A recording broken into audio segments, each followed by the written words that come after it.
Então vamos lá, vamos continuar o nosso módulo 3 falando sobre a etiquetagem do sistema de iluminação. Nessa aula 2, a gente já vai entrar específico na parte de eficiência energética do sistema de iluminação.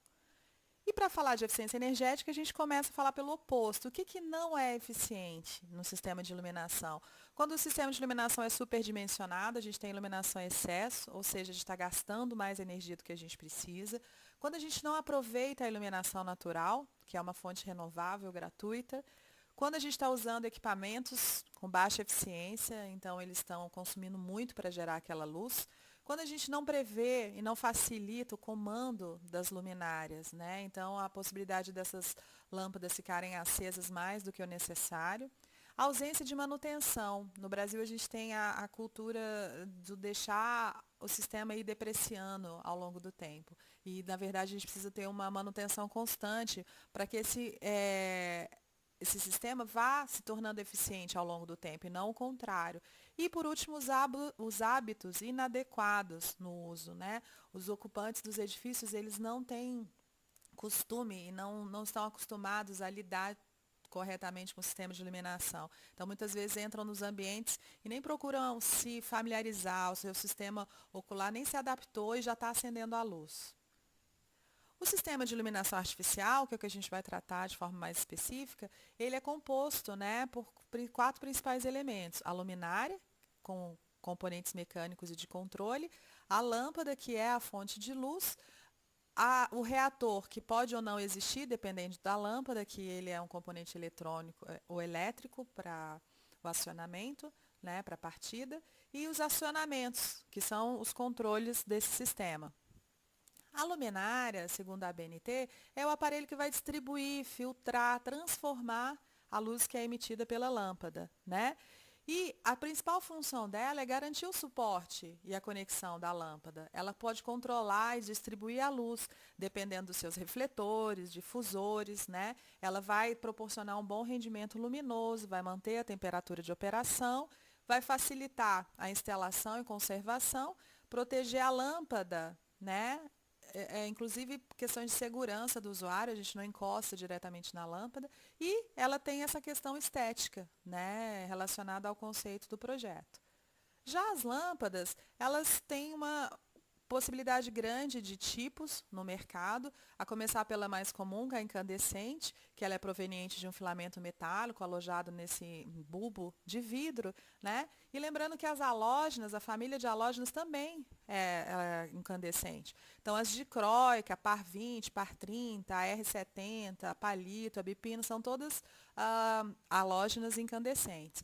A gente tem a lâmpada mista, que é uma combinação das tecnologias da incandescente, né, com as lâmpadas de descarga de vapor de mercúrio, de alta pressão, tá?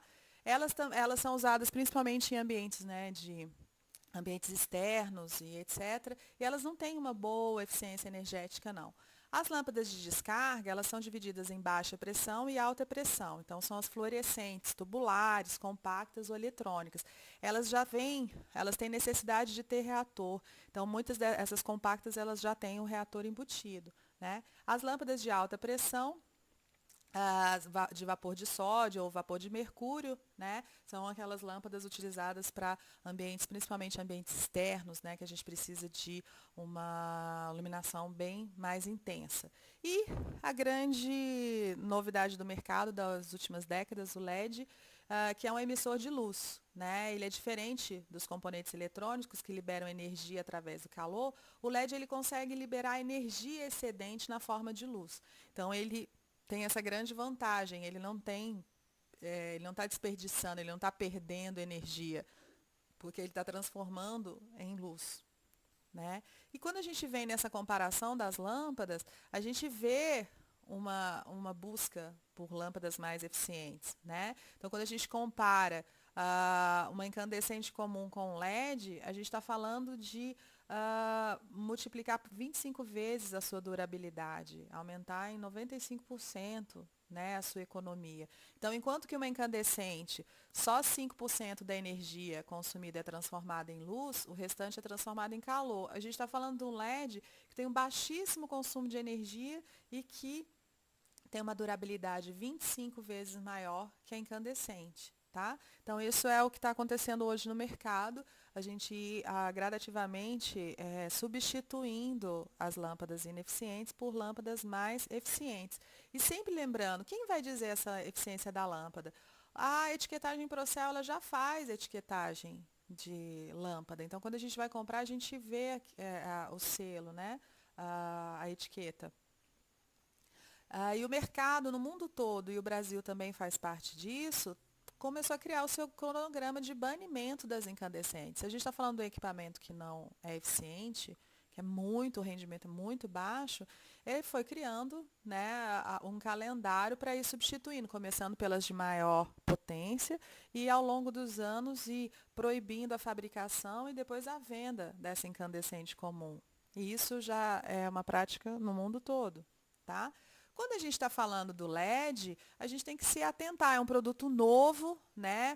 Até 2013 a gente nem tinha normas sobre isso, então a gente não tinha critérios para avaliar.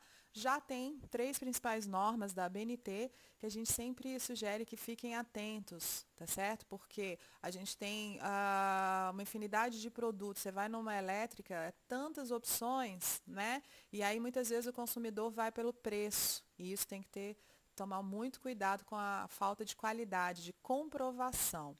Todo produto importado, quando chega num país, ele deve ser submetido pelas avaliações de desempenho daquele país. Quem faz isso no Brasil? O Inmetro. Então, por isso que o Inmetro tem esse programa de etiquetagem e tem aquele símbolozinho, aquele selo do Inmetro. E na área de eficiência energética tem a ENSE, que é a Etiqueta Nacional de Conservação de Energia, para demonstrar para o consumidor. Então, não é porque um produto é importado que ele não precisa se submeter. Ele precisa.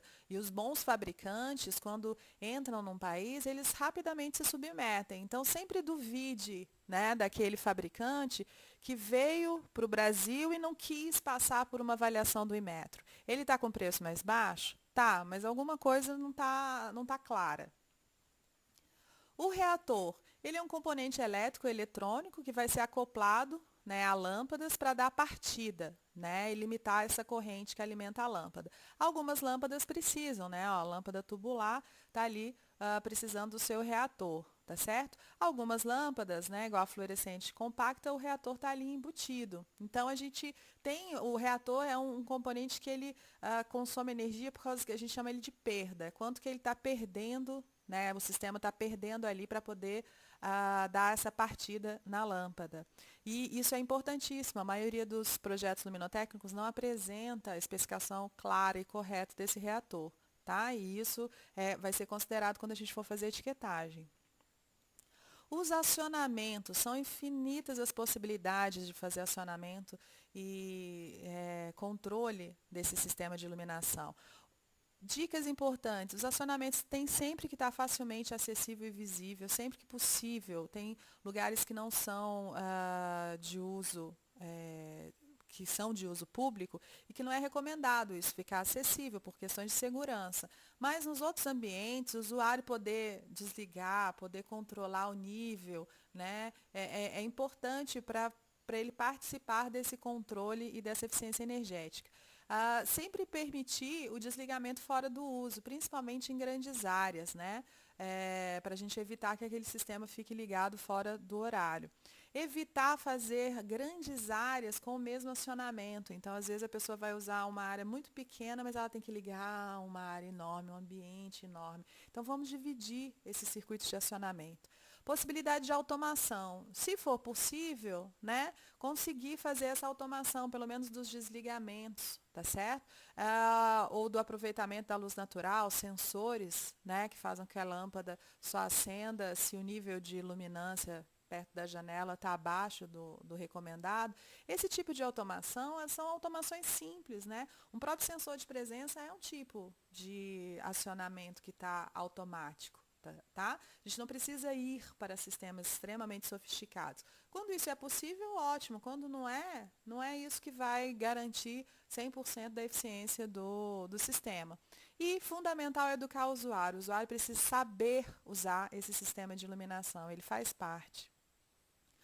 Um conceito importantíssimo na área de iluminação, que está presente no regulamento e a gente precisa entender, é como que a gente avalia o consumo de energia de iluminação, né? É um conceito de densidade de potência de iluminação. A gente avalia quanto de potência, quantos de watt está sendo gasto em cada metro quadrado daquele ambiente. E isso é importante porque a gente pode comparar. Tá? A gente faz comparação de quanto que no Brasil se gasta por metro quadrado com o que se gasta nos Estados Unidos. E isso se faz tanto no consumo geral de energia quanto no consumo específico da iluminação. Então, o que é a densidade de potência de iluminação? É a soma de todas as potências das lâmpadas e reatores de um ambiente dividido pela área daquele ambiente. Então, a gente avalia em função de cada ambiente, da atividade que aquele ambiente executa. Então, a potência por metro quadrado num banheiro, ele vai ser diferente no escritório, né? Num banheiro eu preciso de muito menos potência. A atividade que eu vou estar exercendo ali não é a mesma, não é uma tarefa de escritório. Tá? Então, por isso que a gente, quando vai fazer dimensionamento luminotécnico, a gente não tem quantidade de lux diferente por cada atividade.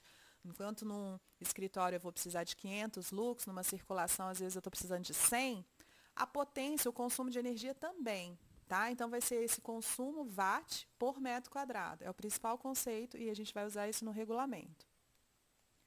Vou dar um exemplo aqui do ambiente de 3x8, que a gente tem um sistema de iluminação com duas lâmpadas fluorescentes tubulares de 32, um reator eletrônico com perda de 2 watts, né, dentro dessa luminária com aletas. O que cada luminária está consumindo? Eu vou somar as duas lâmpadas, duas de 32, mais o reator, que é 2. Então, é 64 mais 2. Então, cada luminária dessa, cada conjunto, tem uma potência instalada, um consumo de 66 watts.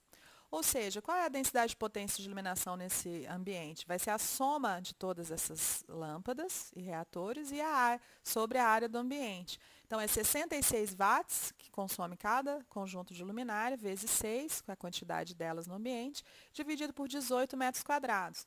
Ou seja, o DPI desse ambiente é 22 watts por metro quadrado. É como se eu pudesse dizer que cada metro quadrado desse ambiente está consumindo 22 watts de iluminação.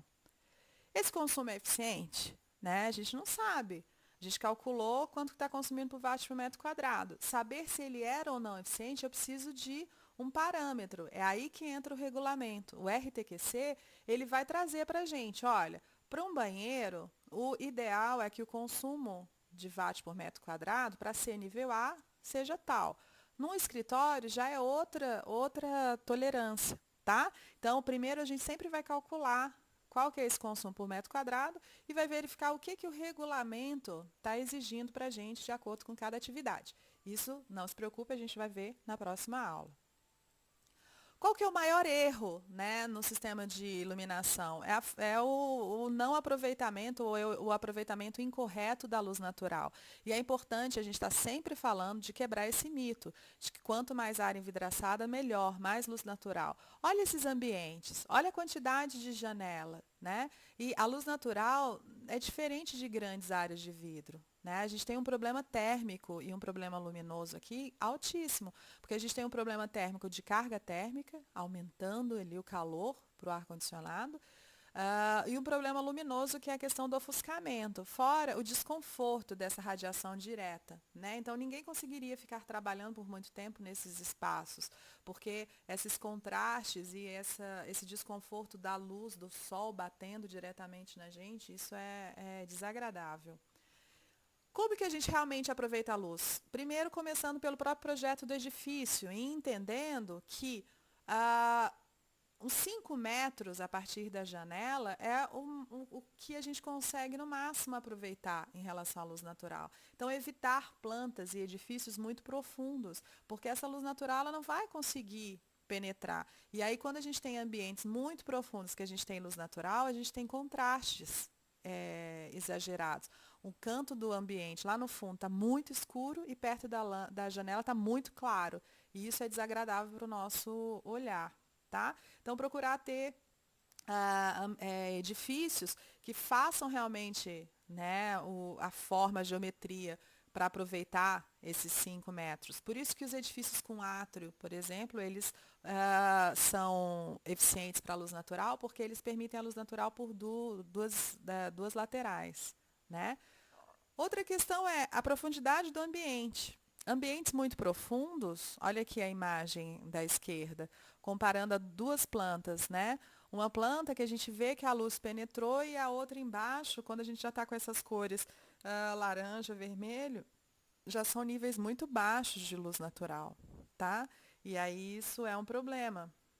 A gente vê, por exemplo, aqui, ó, só o uso de uma prateleira de luz, que faz a melhor distribuição, já aumenta um pouquinho a penetração dessa luz no interior, tá? Então, a gente tem uma foto aqui de uma prateleira de luz. Veja como a luz está batendo na parte superior da prateleira, que tem que ser o mais clara possível. Muitas vezes as pessoas usam até espelhos, e isso é jogado, né, para refletir no teto.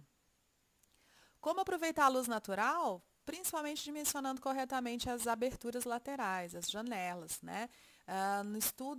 Diversos estudos internacionais, aqui para o Brasil, para a Europa, para qualquer lugar, não é necessário mais do que 40%, tá, de abertura nas janelas. O PAFT, que a gente calculou na envoltória, 40% já é suficiente em relação à luz natural, né? Então, a gente coloca uma tolerância de 40% a 50%. Mais do que isso, é pura questão estética, não tem relação direta com o aproveitamento da luz natural.